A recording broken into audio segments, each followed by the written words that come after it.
हर मसले को ताकत के इस्तेमाल से हल करने से है। जो आज़ाद कश्मीर में हो रहा है उसमें अब 3 पुलिस एहलकार शहीद हुए, 6 आम शहरी शहीद हो गए, 72 पुलिस एहलकार ज़ख्मी हैं।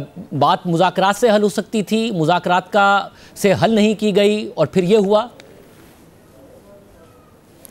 देखिए, वहाँ पर किसका दिल करता है हुकूमत का कि वो ताकत का इस्तेमाल करे, और ताकत का इस्तेमाल ना करने की वजह से आज भी जो हमारे सिपाही शहीद हुए हैं और सीधी गोलियां चलाई गई हैं जिससे सिविलियन मारे गए हैं। और वहाँ जो एक्शन कमेटी वालों ने वहाँ आप ये इंस्टिगेट करने की कोशिश की है या इश्तियाल दिलाने की कोशिश की डायरेक्ट फायरिंग से कि चंद सिपाही मरेंगे तो उसके बाद ये भी फिर उसी तरह फायर और उसी तरह सब कुछ करेंगे। और अगर सिक्योरिटी फोर्सेस रिएक्ट करती तो आप क्या समझते कि नुकसान इस तरह का होता। उन्होंने बड़ा तहम्मुल का मुजाहरा किया, हुकूमत ने तहम्मुल का मुजाहरा किया है। पहले भी इनके मुज़ाकरात के लिए 2 फेडरल मिनिस्टर गए, 80 से 90% बातें मान ली गई लेकिन किसी ने उस पर तवज्जो नहीं दी। और ऐसी चंद बातों पे जिस पे बात मज़ीद हो सकती थी उस पर बात करने की बजाय उन्होंने पुरतशद्दद तरीका अख्तियार किया। और उसके बाद आज इस पुरतशद्दद वाक़े जो कि मज़म्मत भी की गई और जिसका नहीं होना चाहिए था, जानों का ज़िया, उसके बावजूद वज़ीर आज़म ने एक मुस्बत सोच और एक नरम रवैया और एक मुस्बत तरीक़ाकार के लिए मुज़ाकरात के लिए मल्टी पार्टी एक सीनियर मेंबर्स को वहाँ भेजा जो सुबह से उधर हैं। हम तो चाह रहे हैं कि ये बातचीत मामला हल हो। और पहले भी अगर रियासत अगर आप चाह रहे थे कि मामला हल हो तो मामला हल हुआ क्यों नहीं? क्योंकि ये मामला तो 2024 से चल रहा है ना। क्योंकि दूसरी जी साइड मामला हल करना नहीं चाहते। अगर वो हल नहीं करना चाहते तो उन्होंने 2024 में भी हुकूमत से मुज़ाकरात किए। मुज़ाकरात के नतीजे में उनको कुछ कमिटमेंट्स दी गई, मुकदमात ख़त्म करने की कमिटमेंट्स दी गई, आटा सस्ता करने की, बिजली। मगर हुआ क्या? वो कहते हैं कि जी मुकदमात नहीं ख़त्म किए, आटा सस्ता कर दिया तो क्वालिटी गिरा दी, बिजली में सस्ती कर दी तो लोड शेडिंग बढ़ा दी। वो कहते हैं कि एक तरीके से हुआ नहीं, पेशरफ नहीं, जो हुकूमत ने प्रॉमिसेस किए थे वो भी नहीं पूरे हुए थे।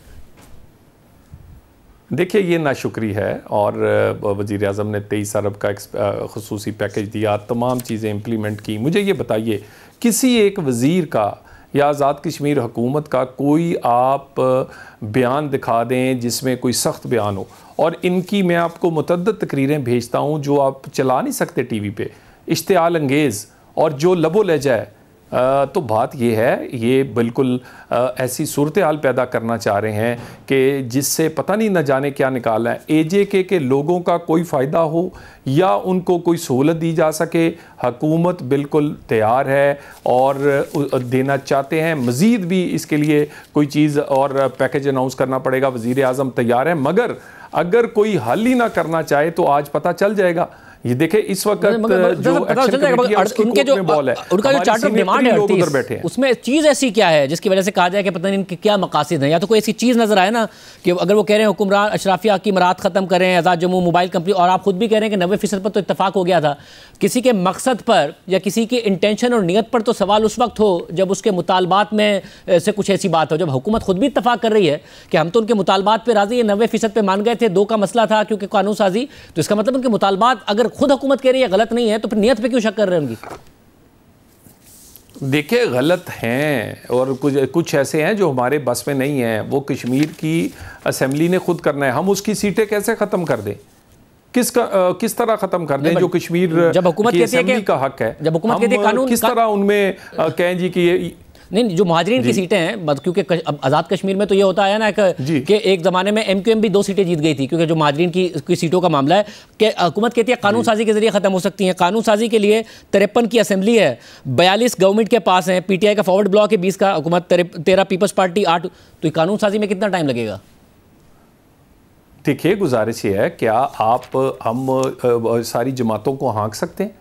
क्या सारी जमातों को हम क्या कहते हैं किस तरह ज़बरदस्ती करवा सकते हैं? एक डायलॉग एक तरीकाकार है। अगर 80-90% चीज़ें हो गई हैं तो चीज़ों पे आपको कोई सब्र। और एक बात और है, उन जमातों ने इन्हीं लोगों के पास आना है। जब उन्हें पता होगा कि ये लोगों की आवाज़ है तो वो क्यों नहीं करेंगे।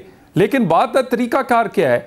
यानी ये तरीका है ये एहतजाज का, यानी तशद्दद करके आप उनकी तकारीर चलाएं। आप देखें वो किस तरह वो मुतालबात कर रहे हैं। वो तो धौंस और वो तो गले पे अंगूठा रख रहे हैं यानी जो चाहें वो चाहते वो हम कर लें।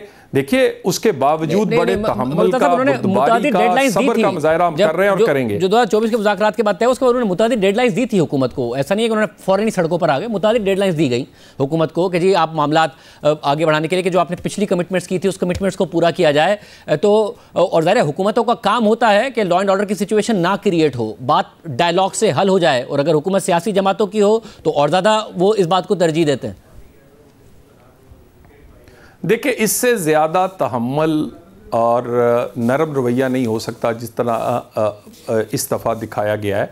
और वज़ीर आज़म ने आज फिर इतने बड़े इंसिडेंट के बाद उस पर मज़म्मत सिर्फ की है, गम व गुस्सा या कोई एक्शन लेने की बजाय दोबारा से एक नरम रवैया रखते हुए, मुस्बत सोच रखते हुए कि मुज़ाकरात से हल हो, सीनियर तरीन मल्टी पार्टी एक कमेटी बनाकर भेजी है।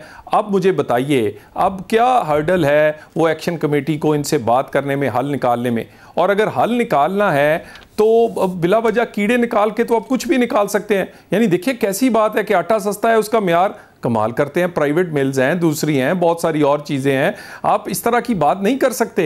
और जो दिया है कम से कम उसका शुक्रिया अदा होना चाहिए या कहना चाहिए, एक्नॉलेज होना चाहिए। यहाँ तो इश्तियाल दिलाने की और कोई ऐसी चीज़ क्रिएट करने की कोशिश की जा रही, जश्न हो रहा है इंडियन मीडिया पर और कि आज आज़ाद कश्मीर में क्या हो रहा है, और कर कौन रहे हैं जो कि लोगों को असल सूरत हाल नहीं बता रहे, बहका रहे हैं, गलत खबरें फैला रहे हैं, तो इश्तियाल दिला रहे हैं और हम तहम्मुल का मुजाहरा कर रहे हैं और करते रहेंगे। इंडियन मीडिया तो जश्न मनाएगा अगर लॉ एंड ऑर्डर की सिचुएशन क्रिएट होगी, पाकिस्तान में कहीं भी होगी। वो तो अगर बलोचिस्तान में कोई ट्रेन पर हमला हो जाए, सिविलियंस की शहादतें हो जाएँ, उस पर भी वो लोग जश्न मना रहे होते हैं। इंडियन मीडिया का तो काम है जश्न मनाना। इशू ये है कि हम रिजॉल्व करें अपने मामलात को और उनको जश्न मनाने का मौका ना दे। तो कम से कम इस बात की तवक्को की जाए कि अब ये जो कमेटी गई है जिसमें अक्रॉस पार्टी रिप्रेजेंटेशन मौजूद है कि ये मसला हल करके आएगी, या आपके पास कोई इतला है क्योंकि दिन से ये मुज़ाकरात जारी हैं? देखिए अब हमारी तरफ से पूरी कोशिश है। सुबह से ये लोग वहाँ पहुँच चुके हैं और सारे लोग बड़े सीनियर पॉलिटिशियंस हैं और सारे लोग बातचीत से मामला हल करने का बड़ा तजर्बा रखते हैं। दूसरी साइड का यहाँ नीयत का आज पता चल जाएगा वो करना चाहते हैं कि नहीं। जिनके 80% मामले पहले हल हो गए हैं और वो 10-20% पे इस तरह की सूरत हाल को मज़ीद आगे बढ़ाना चाहते हैं या वो मामला हल करना चाहते हैं। मामला हल करने के लिए वो गए हैं और यहाँ पर ये बात का फ़ैसला हो जाएगा कि उनका एजेंडा AJK के लोगों को कोई सहूलत देना, मुतालबा तस्लीम करवाना है या कुछ और है। ये तो आप यहीं वर्डिक्ट दे रहे हैं। फैसला तो उस बात से भी होगा कि अगर वो इत्तफाक हो जाए और मामला ब्रेक थ्रू हो जाए तो हुकूमत फिर उस पर अमल करेगी या नहीं करेगी, जिस बात से का हुकूमत इत्तफाक करेगी उनके साथ। देखिए पिछली दफ़ा पूरा अमल किया है, 23 अरब रुपए का एक पूरा पैकेज दिया है, सारी चीज़ें जो कमिट की थी वो पूरी की हैं। उसी के बाद अब अगली चीज़ें देखिए ना, ऐसा माहौल कह रहे हैं बने कि जहाँ वो अमीर लोग हैं, जहाँ वो अपना कमर्शियल यूज़ है, उनसे भी बिल ना लिया जाए, उनको भी उसी तरह गिना जाए जैसे कोई छोटे घर वाला है। इसी तरह के और मुतालबात हैं, इसी तरह की और चीज़ें हैं जो कि रातों रात नहीं हो सकती। वो लेजिस्लेटिव असेंबली ने और उन्होंने इम्प्लीमेंट करनी है। तो उनके अपना इलेक्शन आने वाला है, उनकी अपने लोग वहाँ खड़े होंगे, उन्हीं को उन्होंने वोट देना है। तो ऐसे लोग मुंतखब करें जो उनका एजेंडा पूरा करें और अपनी पार्टीज़ पर प्रेशर करें, ना कि अपने लोग मारें और अपने लोग मार कर कुछ ऐसा करें कि जिससे मामला हल होने की बजाय ख़राब हो।